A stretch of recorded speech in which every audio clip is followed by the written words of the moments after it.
Pulso económico de viernes, que como siempre, como hacemos cada día, vamos a empezar echando la vista atrás a ver qué tal le ha ido a nuestro IBEX, que termina la última sesión de la semana con 0,58% de avance, el índice general 13.347,3. Algunos valores han avanzado hoy. Amadeus, la que más, 4,69 arriba, IAG 3,80 arriba y Acciona 3,22 arriba. En el lado de las pérdidas, Puig 6,78 de caídas, la que peor se ha comportado. Grifols se deja en la sesión 3,41 y Robi 2,03. Y a continuación les voy a adelantar a modo de titulares lo que entiendo que va a ser el meollo de la tertulia de análisis económico que mantenemos aquí cada tarde con los mejores expertos para que a ustedes no se les escape un detalle.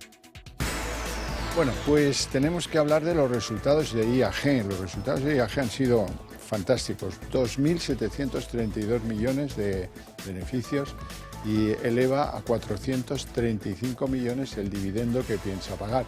Había gran expectación por el dividendo de IAG, bueno, ya la cosa queda bastante encarrilada.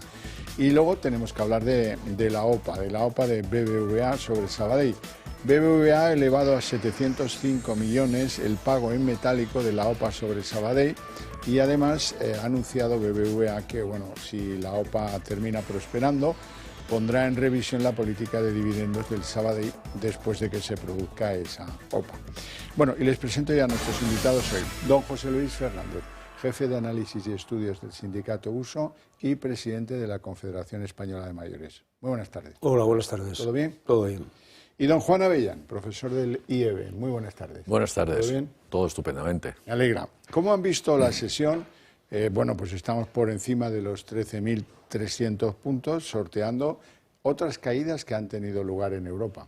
Efectivamente, y hacemos un cierre de mes magnífico. Hoy terminamos con ese impulso de IAG. Esta semana 8% de ganancia. Sí, es que llevamos una racha. Hablábamos aquí de 1.300 y alguno no se lo creía y bueno, ahí estamos y seguimos creciendo y con perspectivas de seguir creciendo. Parece que a pesar de Trump, es decir, la bolsa la tenemos muy dependiente de Trump. Hoy anunció que adelantaba o que iba a hacer efectivos los aranceles a México, a Canadá, va a poner un 25% a Europa, incrementa en 10% en China. Estamos muy dependientes, pero también cosas que sorprenden. Que yo dije que este señor era un dictador, que Zelensky era un dictador. No, hombre, no. ¿Cómo he podido yo decir eso? Entonces empiezas a cuestionarte pero muchas cosas. Para acá el 50% de la sierra, ¿no? Exactamente. Donde dije una cosa digo otra. Y bueno, estamos en una situación buena. Europa, que como bien dice José Ramón Riera, somos exportadores número 1 por encima de Estados Unidos, por encima de China, pero parece que no tomamos medidas, que esto es un patio de corrala, no hay un liderazgo en Europa, los políticos de Europa no marcan la pauta y esto lo estamos viendo y lo vamos a seguir viendo económicamente. Nos está pasando por encima Estados Unidos de una forma y se ve dependiendo, es que incluso los índices bursátiles dependiendo de lo que diga este señor en cualquier caso. Bueno, es que este señor dice mucho. Otra cosa es que no siempre hace lo que dice, ¿no? Y eso ya pasó con su anterior mandato y en este yo creo que va a pasar igual. Lo que pasa es que ahora ha empezado muy fuerte y jugando muy fuerte y con muchos anuncios y que luego al final yo creo que la política suya es esta, ¿no? Es decir, yo digo que quiero 100 y yo allá con 50 me conformaré. Y ahí está jugando, pero lo que está claro es que, vamos a ver, la Reserva Federal va a congelar las bajadas de tipos. La situación de Estados Unidos ahora mismo, aunque ha bajado un poquito la inflación, yo creo, sobre todo la subyacente, que es la que preocupa más, está en el 2,5, es decir, ha bajado un pelín, es decir, que ahí están aguantando, el empleo todavía resiste, pero esto no tiene buena pinta, es decir, que yo creo que las expectativas de que Trump dinamice no tiene nada claro que eso vaya a ser así, porque toda esta política proteccionista y arancelaria al final lo que hace es encarecer los productos que llegan a Estados Unidos y por tanto va a elevar la presión sobre los precios y por tanto vamos a ir las situaciones de una mayor inflación, que no está del todo controlada. Y eso va a hacer que la Reserva Federal frene y, por tanto, haya menos liquidez y corre Estados Unidos el riesgo de entrar en recesión, porque además tiene una deuda bastante importante. Esta es la realidad que nos está contando de esta situación. Y luego, a este le importa un pito, perdónenme la expresión a estas alturas coloquial, si hay guerra, no hay guerra, si Zelensky es o no es. Lo que quiere es el negocio.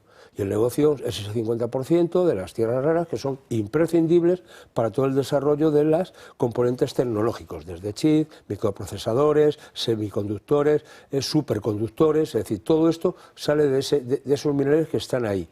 Y no olvidemos también que Ucrania es el granero de Europa y, por tanto, buena parte del granero del mundo. Es decir, que si al final lo que tiene que ver con el trigo negro se paraliza, bueno, es que podemos tener situaciones de desabastecimiento.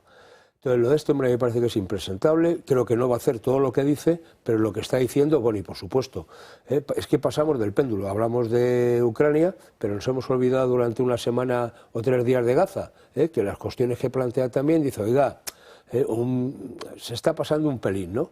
Yo creo que se está pasando en lo que está diciendo. Y vamos a ver, con todo el respeto, porque tuvo un resultado espectacular en Estados Unidos y la gente lo apoyó. No sé si por sus bondades o por las desbondades de la candidata contraria, ¿no? Es decir, que no sabían dónde meterse. Sí. Pero esa es la realidad, ¿no? Bueno, en América hoy Bank of America ha hecho un pronunciamiento que ha levantado mucha polvareda. Dice que el ciclo alcista de Trump en Wall Street se ha terminado. Se ha invertido la curva de tipos, que eso a veces en Estados Unidos ha significado ir hacia un proceso de recesión y a menudo pues decir esa palabra de la recesión, pues los políticos lo llevan fatal. Hoy el Nasdaq caía un 2,8%. Sí, y además es que empieza a hablarse ya de 2 bajadas de tipos de interés en Estados Unidos, cuando hace nada estábamos hablando de no sabemos qué va a pasar. Es decir, estas políticas arancelarias y todas las políticas que van a traer inflación, y van a traer inflación, y es que no entiendo un poco qué es lo que se está haciendo. A nosotros nos va a afectar, y nos va a afectar de una forma importante. Tenemos pymes, nuestras exportaciones, muchas son por pymes. De eso que somos deficitarios con Estados Unidos, podríamos ponerlo encima de la mesa, oiga, que nosotros somos deficitarios, pero desde que se fue, vino Biden, seguimos con un 30% de aranceles en la aceituna negra, y no solamente la agricultura le va a afectar al olivo, etcétera. A lo mejor la cantidad de exportación en euros no es tan grande de la aceituna negra, pero sí es significativo y es importante para el campo andaluz, etcétera, etcétera. Pero esto nos puede afectar de una forma importante a las pymes en cuanto a exportaciones. Yo supongo que están todas ahora buscando nuevos mercados en China, nuevos mercados potenciando más el mercado europeo, África, etcétera, etcétera, porque está claro que si nos viene una batería de aranceles, vamos a notarlo, no solo en la inflación, va a dificultar nuestras exportaciones, ¿no? Y no solamente, sino que cuando decimos que España crece, y uno de los elementos del crecimiento de nuestro PIB tiene que ver cuando las exportaciones funcionan, más allá que sabemos que la dinámica es el consumo interno y tal, pero cuando las exportaciones tiran para adelante, eso quiere decir que la economía va bien, ¿no? Y esto va a ser un freno. Pero no solamente ya la aceituna, el sector agrícola, que a Estados Unidos, bueno, pues son productos muy específicos. Pero es que estamos hablando, por ejemplo, del mercado del automóvil, que en Europa, un sitio donde se coloca bastante automóvil europeo es Estados Unidos, y ahí van a tener un problema gordo. Si ya hay un problema aquí con los temas de la combustión o no, yo creo que ahora mismo se está empezando a hablar ya cada vez más como combustible alternativo del bioetanol, es decir, para seguir manteniendo los motores de combustión. Bueno, vamos a ver qué pasa con toda esta situación. En España es de nuestras principales fuentes exportadoras. Es que en Europa y Alemania pasa exactamente igual. Es decir, esa apuesta por el coche eléctrico no está funcionando. Y esta es la pura y dura realidad. Porque es que enchufar el coche que te acaba de cargar es que te tienes 1 hora o 2. Y entonces tú no puedes un viaje que haces habitualmente de 3-4 horas tardar 6. O sea, esto no es rentable ni es productivo para un país. Y luego, la situación de Trump, con toda su película que se está contando, yo creo que al final lo que está pasando en Europa, y antes lo apuntabas, es que no existe una Europa que negocie como Europa. Lo que estamos viendo es que dónde está ese famoso representante de la política exterior, en este caso que es femenina, bueno, ¿dónde está, no? Es decir, cada uno de los líderes europeos que ha podido se ha ido a dar un paseíto por Washington a ver al señor Trump. Allí fue Meloni, allí ha ido Macron y le ha cogido de la manita y ha dicho, bueno, oye, esto no es como lo estás contando, incluso con cierta gracia, pero no, es decir, falta una política común en materia económica, en materia exterior, y no está funcionando. Y entonces, entre Estados Unidos, y no olvidemos al gigante asiático que se llama China, sándwich, donde nos estrangulan perfectamente y somos simplemente devorados. Bueno, vamos a hablar de resultados y de una que cotiza, de IAG. 2.732 millones de beneficios y 432, poco, pero algo de dividendo ya está sobre la mesa. Sí, además recompra de acciones, el dividendo que ya estaba un poco anunciado, pero sí, se ha consolidado y es que sumas dividendo, incremento de ingresos de un 9%, bastante más que sus competidores, mueve más pasajeros ahora que antes de la pandemia, reducción de deuda, incremento de flota, ha sumado ya 19 aviones, tiene 601 aviones y con pedidos encima de la mesa importantes que no dan abasto los fabricantes de aviones para cubrir esa deuda. Es decir, Iberia va muy bien y va a seguir yendo muy bien. Y va muy bien no solamente porque haya mejorado vuelos, etcétera, etcétera, sino porque además Sudamérica ha tirado de una parte importante, Norteamérica, que también, sobre todo para British, etcétera, es importante, también ha tirado, y respecto a la competencia es que IAG va realmente muy bien. Bueno, después de haber estado un poquito estos 2 años pasados, después de durante la pandemia, donde todo se paralizó, ya ha retomado el vuelo, digo, nunca mejor dicho, es una compañía aérea y le está yendo bien porque han incrementado la flota, han renovado la flota fundamentalmente, que también es una cosa importante, es decir, hay un momento determinado en que se plantean, cambiamos porque ya los aviones empiezan a ser, bueno, un poquito viejos y hubo algún accidente, los temas de los Boeing y tal, ¿os acordáis? Todo este tipo de cosas las ha hecho y las ha hecho bien, a diferencia de otras compañías. Y luego la gente empieza a estar ya un poco cansada del low cost. Digo, lo cual no decir que no se viaje, pero las incomodidades que te producen muchos supuestos de esta naturaleza, la gente se plantea ir al vuelo tradicional, por llamarlo de manera coloquial. Y yo creo que además el reparto que tiene IAG, por un lado con la British, mandando, digamos, la parte de Norteamérica y dejando a lo que es Iberia y lo que es la península ibérica como un hub para lanzar todos los vuelos a Latinoamérica, va muy bien, ¿no? Y luego toda la parte de Asia también la llevan desde Londres. Bueno, pues lo tienen perfectamente repartido y estudiado. Entonces, aquí yo sigo diciendo lo mismo, que tiene que ver con la operación de Air Europa y todo este tipo de historias, es mantener un accionariado. No olvidemos que IAG sigue siendo de matriz británica, aunque tenga otro tipo de inversores. Y hay algunas compañías europeas que están poniendo los pies a la Comisión Europea diciendo, oiga, estos señores no tienen una mayoría de accionarial europea, entonces no pueden volar o no pueden salir, o hay que reducirles los de vuelo en Europa. Y eso Lufthansa y Air France están un poco calentitas. Sí, pero yo creo que esa medida la tienen perdida. Bueno, la tienen perdida. Sí. Pero la operación de Europa tenía que ver con esto, la operación de Europa tiene que ver con que no quería Lufthansa, no quería el resto que se hiciera el hub en Barajas y que creciera ahí, y es más un tema de competencia. Sí, y le tiran con que no son europeos, que son británicos, etcétera, etcétera, pero ya lo tiene bastante bien cubierto y yo creo que no tiene mucho que ganar con eso. Bueno, hablemos de la OPA de moda del BBVA, que eleva 705 millones el pago en metálico por las acciones del Sabadell, y a la vez ha anunciado que, ojo, porque si la OPA prospera, van a revisar la política de dividendos del Sabadell, que les debe parecer exagerada. Sí, hombre, hay apuestas, esto puede ser como tirar una moneda, yo creo que va a salir la OPA adelante, ya veremos si se hace la fusión, cómo se hace y en qué forma, pero este movimiento es un movimiento ya pactado desde el principio, ya lo firmó Torres desde el principio, lo único que hace es, si voy a pagar un dividendo, si dice Sabadell que va a pagar un dividendo, no se preocupen ustedes que yo ese dividendo lo cubro con efectivo, pero lo que es la ecuación de canje no cambia, es decir, pongo más de dividendo, pero la ecuación de canje canje pasa de 5,019 a 5,034. Vamos, baja la ecuación sube la ecuación de canje, es decir, hace falta más acciones de Sabadell para una acción de BBV y lo compenso con efectivo porque tengo que compensar el dividendo en efectivo que se va a dar. No afecta mucho, sí gusta más al inversor que le den efectivo a que le cambien las acciones, pero en cualquier caso lo que tenemos ahí ahora mismo es palos en la rueda todos. La última declaración fue de la Comisión Nacional del Mercado de Valores. Oigan, voy a esperar a que se pronuncie el Gobierno a tomar una decisión, pero vamos a ver, bastante tenemos que ver ahí a la Comisión Nacional de los Mercados y la Competencia haciendo un superestudio después de que lo has hecho la semana pasada con Bankia y CaixaBank. Entonces ya te has tirado el tiempo que te has tirado, ahora llega la CNMV y dice, no, es que voy a esperar. ¿Qué tiene que esperar la CNMV para tomar una decisión cuando lo que tienes que mirar es cómo afecta al inversor, cómo afecta al inversor minorista, si se cumplen las normas para hacer la OPA y lo demás, que el Gobierno quiere hacer opciones políticas, no puede estar por encima de la CNMV, que tiene que ser un organismo independiente. Bueno, yo no sé si está o no está, pero al final la última palabra la tiene el Gobierno de autorizar o no el mecanismo de fusión como tal, y esa es la realidad.